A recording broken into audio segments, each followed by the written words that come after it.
Real Virginia is proudly produced by the Virginia Farm Bureau Federation. Since 1926, Farm Bureau has been working to preserve Virginia farms and our rural heritage. Visit our website at vafb.com.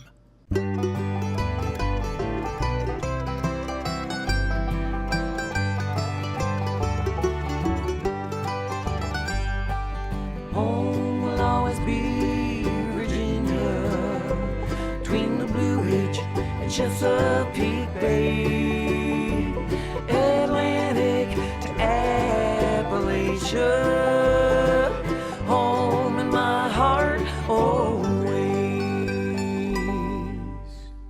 Hello, everyone, and welcome to Real Virginia, a show about Virginia agriculture and the people who bring you all of the wonderful products we enjoy. Brought to you by the Virginia Farm Bureau. Virginia farmers are behind schedule this spring, but they're hoping to catch up. If your garden's overrun with weeds, Chris Mullins has a handy solution. And we visit beautiful Culpeper County to learn more about the farmers there who keep agriculture prominent. Welcome back to Real Virginia, everyone. We're coming to you from a horse operation in Culpeper County this week. Horses are a major part of the farm economy here, and we'll have more on that in a few minutes. But first, we're going to take a look at how this winter's wet weather has affected farmers all across the state. As the winter of 2019 was ending, most Virginia farms were waterlogged and soggy after almost a year of excess rain and some snow. Many parts of the state, especially in eastern Virginia, reported that 2018 was the wettest on record. Growers across the state are hoping things dry out soon. From last year on, we only had 3 weeks of dry weather, which was when the corn was silking and tasseling, the wrong time of the year for dry weather. And then it got wet and stayed wet. After that, harvest was extremely difficult. Some fields had to wait until in December to try to get because the water was standing on them. And since then, it's been wet and water standing in a lot of the fields right up until the last week and a half, where we finally got a little sun, longer sunlight helping out, and some wind blowing, March wind. It's been rough feeding this winter because it's been so wet. We've had so much rain. It's been hard to get through the field. And then last year it was wet, growing season. It's hard to get the crops out. I hope it dries up, but I hope it don't quit raining and go the other way. Most time I done got my plowing done by now, but as you notice here in the field, we ain't plowed a bit. Going into the middle of last March, there was still standing water in many fields on the eastern shore and pastures across the state. Potato planting on the shore was delayed by several weeks, and strawberry growers were looking at more disease problems because of wet conditions. Some growers say they're as much as 2 months behind. They had a lot of hopes coming through the winter to do some field work, fixing ditches and ruts that they had made during the 2018 harvest season. With the soil moisture, they weren't able to do that. A lot of our growers will applicate a lot of lime on the land, on their corn land through the winter, and the soil moisture was too high. They couldn't get that done either. And it also delayed a lot of fertilizer application onto their small grain crops. While most growers can adapt their planting schedule if the weather dries up this spring, some farmers are concerned the pendulum could swing all the way back this summer. We haven't had a real catastrophic drought across Virginia since 2010 by looking at most records, and a lot of producers say, well, since there isn't a normal anymore, statistically speaking, we might be due for that extreme. It's definitely on their mind.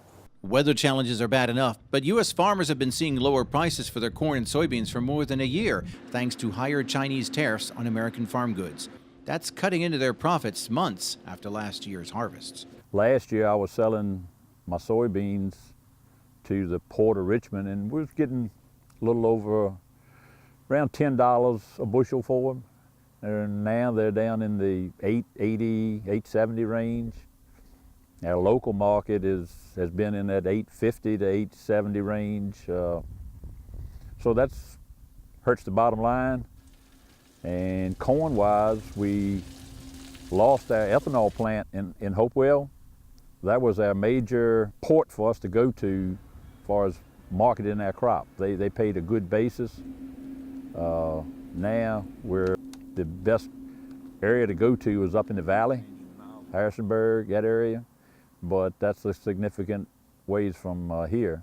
Virginia farmers are watching the trade talks closely, hoping for a break in the standoff between Beijing and Washington. Meanwhile, they're doing what they can to get ready for another growing season dampened by even more uncertainty than usual. 2018 was the wettest year on record for dozens of Virginia communities, especially in rural areas. That includes the communities of Arlington, Roanoke, and Lynchburg, Buckingham, Buena Vista, Charlottesville, Chase City, Clarksville, Covington, Danville, Fairfax County, Galax, Hot Springs, Luray, Martinsville, Palmyra, Pulaski, Rocking Mount, Walkerton, and Winchester. All these localities had close to 60 inches of rainfall last year. A weather observer in Rappahannock County reported more than 86 inches of rain in 2018. And Richmond received 63.73 inches of rain, the second highest total since 1880. Hi, today we're going to be talking about how to use landscape fabric in your garden from the ground up. Please stay tuned. Farm Bureau is the insurance provider of choice for farmers. But did you know all Virginians can benefit? In fact, most of our members are not farmers. Members may take advantage of discounts on selected autos, trucks, mowers, and tractors on top of the many insurance offerings. Your $40 membership will easily pay for itself with their many savings options as well. Farm Bureau is made for Virginians. To learn more about the membership advantage, go to vafb.com or visit your local Farm Bureau. Weeds are some of the worst enemies that gardeners must endure. Chris Mullins with Virginia Cooperative Extension visits the Fauquier Education Farm this week to learn how to better control these pesky plants and play with fire from the ground up.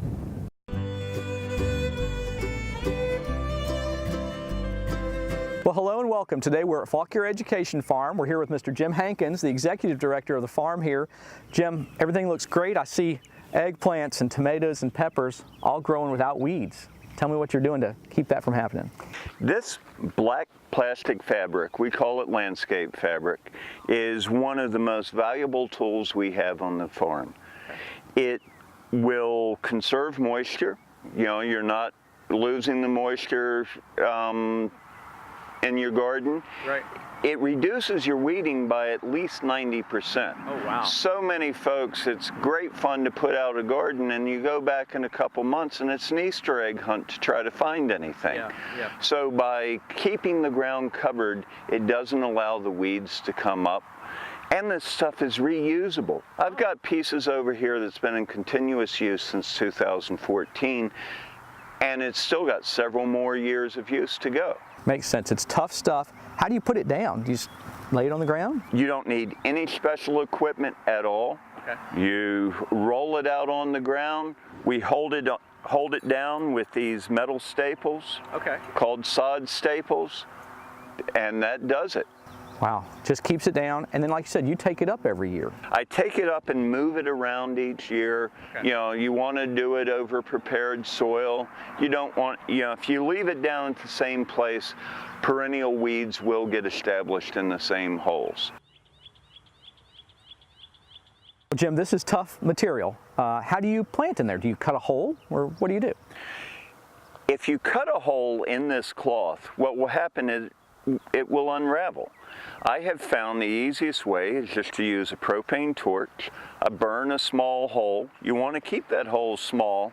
You make a big hole, it's an invitation for a weed to come up. This is so easy, you know, a propane torch with a flexible hose. You know, the ones where you screw it right on top, you turn that upside down to burn the hole and it'll go out. So this flexible hose helps. Okay.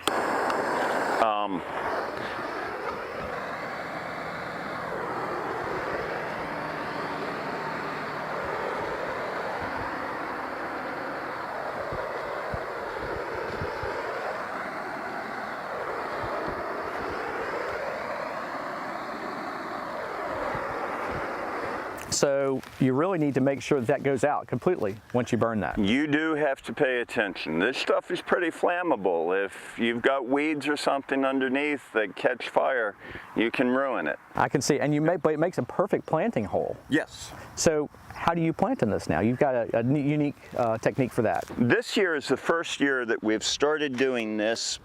I've noticed that my thick tomato stakes are basically the same size as my plug trays. So it's really as simple I was using T-post driver.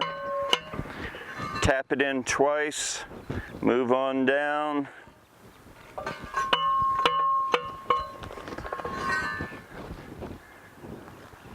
And then these little cantaloupe, it's a perfect fit. It just drops right down into that hole and you're ready to go. Jim, we've been looking at the ground cover that's in smaller pieces. This is a large piece. Why are you putting this over here? This is a 12-foot piece, or a 12-foot wide piece of plastic that, you know, for the vining crops. These are cantaloupe right here, watermelon, winter squash, things that are going to spread out, cucumbers. Right. They work so beautifully here. You know, I've got this large expanse where the vines can spread out without weed pressure. Yeah. And the fruit stays clean. It breaks your heart when you pull up a cantaloupe and the bottom of it has rotted. You know, it happens far, far less on this woven landscape fabric. Makes sense, and I love the no weeds part. Yep. Well, thank you, Jim, for showing us around the farm today. I really appreciate that. Always a pleasure. Well, for more information about ground covers, please contact your local county extension office and talk to a master gardener. For From the Ground Up, I'm Chris Mullins, and we'll see you next time. From the Ground Up is presented with the generous advice and assistance of Virginia Cooperative Extension. Visit their website at ext.vt.edu. Strawberry season is here. Chef John Maxwell mixes up some strawberry salsa to top off a special fish taco dish next in the heart of the home. And now, a sneak peek into a day in the life of a Virginia dairy cow. They get their day started. They have some lunch. Get some exercise. Spend time with their friends. And then end their day with dairy sweet dreams. Real dairy, real life, real delicious. Chef Maxwell loves to play with his food, and this week he's got a great one for us. Fresh fish tacos with strawberry salsa, just in time for spring, in the heart of the home. Hi, and welcome to the Heart of the Home. I'm Chef John Maxwell, and we're here at Meadow Hall, at Meadow Event Park in Doswell, Virginia, where every week we get a chance to play with some wonderful Virginia food. This time we're going to go a little south of the border for our inspiration, but it's still going to be all Virginia food, or mostly Virginia food. We're going to be making some tacos. We're going to make a fish taco with a strawberry salsa. It's really an amazing dish, works really well together. All right, so the first thing to do is I get this pan a little bit hot, all right, and I'm going to add some oil to the pan so that the oil gets hot. And while that's getting hot, I'm going to take this fish, and you can use any good white Virginia fish, catfish, tilapia, anything like that. All right, I'm going to just dust it with some seasoned flour. All right. Virginia has a wonderful aquaculture program. A lot of farm-raised fish in Virginia. All right, so this is hot now, and I'm going to start frying the fish. You can hear it sizzle. It's got to sizzle when you put it in, or it's not hot enough. And that's going to take a couple of minutes to cook. Meanwhile, I'm going to start working on the strawberry salsa. All right, I've got some strawberries here. I've got some that I've already quartered.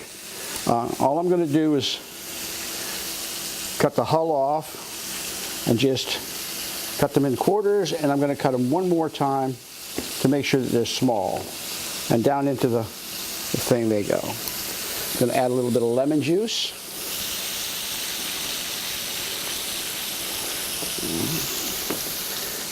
A little bit of jalapeno that's chopped up. A little bit of salt and pepper.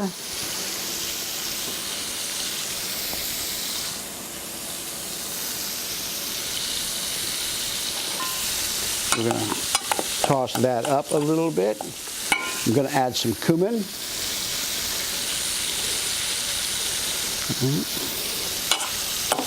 Now, if you want to add a little bit of white wine to this, you can. We're just going to let this set. I'm going to mash it a little bit. Salsas are not necessarily liquid. They can be chunky.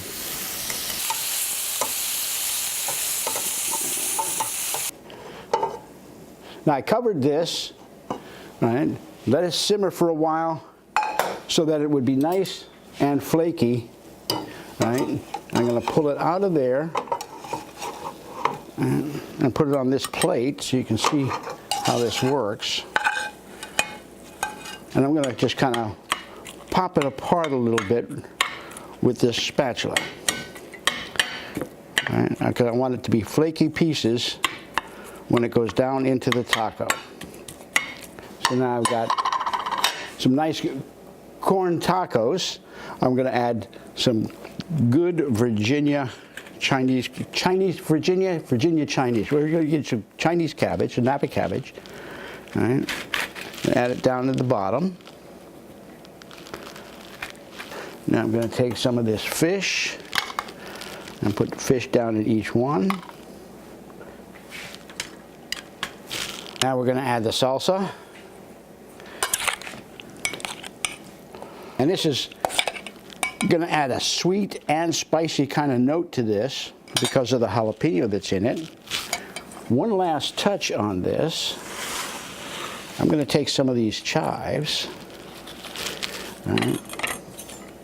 Just make a nice little cross cut on them.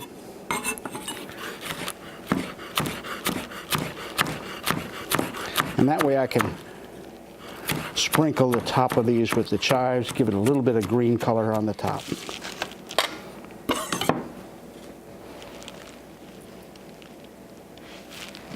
And this is ready for your Baja Cowboys to eat. We'll see you next time. So join us next week on Heart of the Home, where we get to play with great Virginia food. Recipes from the Heart of the Home can be found on the Virginia Farm Bureau website at vafb.com, as well as on Chef Maxwell's website at chefjohnmaxwell.com. Most consumers don't know that today's common sweet strawberry was engineered in the 1600s by crossbreeding a wild Virginia strawberry with another variety. Today, strawberries can be found almost statewide every spring. They're raised on 290 acres on 313 farms and are one of the top crops for pick-your-own customers. Strawberry season can start as early as late April in Virginia Beach and move west across the state as the calendar moves into May. Generally, strawberry season is over a few weeks after Mother's Day, when cooler spring temperatures turn to the hot days of early summer.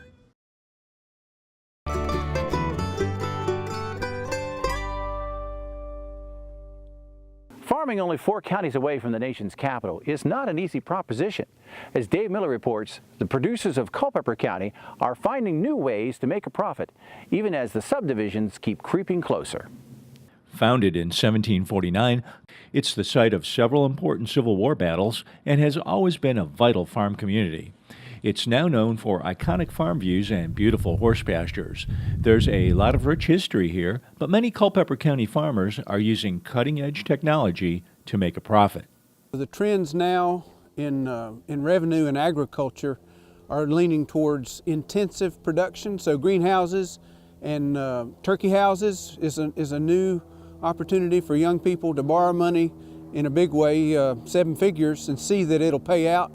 And these greenhouses are similarly expensive, intensive operations that generate a lot of revenue per square foot. A lot of the farmers have invested in the technologies in crops, for example, with the GPS, so that they can be precise, not only on their fertilizer applications to the crop, but as well as being able to monitor harvest, minimize their inputs, maximize their yields, profits, and really be able to analyze that closely, not only for the profits, but also to care for the environment as well. Culpeper County used to be a major dairy center in northern Virginia, but changing markets and low prices have squeezed out all but a few dairy farms. The Hauk family installed a robotic milking system to try to stay afloat financially. We were milking max of twice a day. This can go up to 3, 4, 5 times a day on some cows. So we do make more milk on average than we were, and it's a long-term investment, these robots. So we'll keep doing this as long as we can with these, and you know, once they're machines, so they will wear out at some point, then we'll have to make a decision on where to go from that. With 731 farms on more than 126,000 acres of land, Culpeper County has seen an increase in the number of farms over the past decade. Producers here earn about $80.8 million a year from the sale of crops, horses, and livestock. The top farm commodity is corn and soybeans, followed by greenhouse products, cattle and calves, dairy, and horses. There's also a wide variety of other crops and livestock raised here, like vegetables and fruit, Christmas trees, hogs, poultry, and sheep. Culpeper County has the fourth largest horse community in Virginia, with 716 employees and total sales of more than $38 million. One reason the number of farms is increasing is more beginning farmers are trying their luck with locally grown foods. Over my term here, which is more than 30 years, we've gained about 200 farms, but we've lost farm land, so we're dividing large tracts, in my estimation, into smaller tracts. And so people are coming here for reasons of agriculture, for reasons of retirement, for reasons of raising a family, for reasons of being in a rural area. And that explains an increase of some 200 farms in this community while losing farmland. While some farmers are focusing on high-tech solutions to stay in business, other farm families are honoring their heritage and working to keep alive Culpeper County's rural roots. The Museum of J.A. Swan and Company is on the GLEBE farm. Russ Swan says they're sharing their family history with their neighbors on the 2019 Culpeper County Farm Tour. It sold farm equipment, so everything from horse-drawn buggies to tractors to plows and we also later on in the year sold lawn and garden, so steel and wheel horse and things of that sort. Well, see, the farm had been in the family for 6 generations, so that dated pretty far back. The store has only been in the family since 1901, so they weren't really combined. It was just in the family, you know, they're kind of separate deals. Culpeper County farm leaders believe they can adapt to their growing population, but they also want new residents to better understand the farm community. And what we see in agritourism is that people are voting with their feet and their dollars, and they're coming here. Hopefully they go home. They're not all of them are. Our population has grown quite a bit in the last 20 years, but visitation to the land and spending in the community is also supportive of this agricultural industry. Probably one of the saddest things that I see too frequently is consumers being misinformed about agriculture practices and not being aware of how agriculture food is actually produced. And there's a lot of people that like to take advantage of consumers with false marketing. So I guess my kind of plea would be for consumers to actually reach out to local farmers to find out, you know, what the truth is, why we do things that we do, how the food is being produced, so that they can see that, you know, agriculture producers love what they do. With a strong farming and horse culture, farmers becoming more efficient, and some growers focused on local foods, the future looks bright for Culpeper County agriculture. This is Dave Miller. We're so glad you could join us this week to celebrate all the bounty that Virginia has to offer. From your kitchen to our home and gardens to our wide open spaces, we're proud to say that this is real Virginia. So for everyone at the Virginia Farm Bureau, thanks for watching and make it a great week.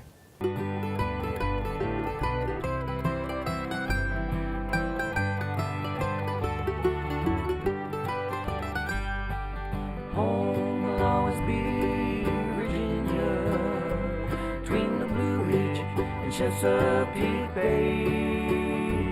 Atlanta